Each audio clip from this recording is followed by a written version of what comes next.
Hello everybody. So, of course, this is a voice reveal video, but this is also what I've been working on for probably the past few weeks. It's basically like most other channels. It's a 3D printed air raid siren.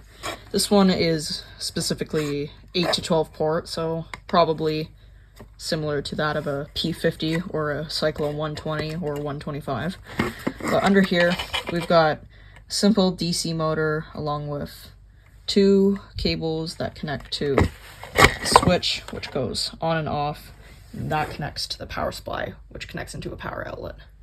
This thing took a pretty decent amount to make, along with getting the circuit right, and of course these prints, which took more than a day each, but yeah, this took a while. I'm really proud of it though, because it boasts some really impressive noise. So once I get the whole thing printed, I'll be able to make like a full Cyclone 125 out of this. I have the motor hat housing, the little holes where the screws go, along with the little indent for the motor and the little indent for the wires here. But yeah, here it is.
Ah!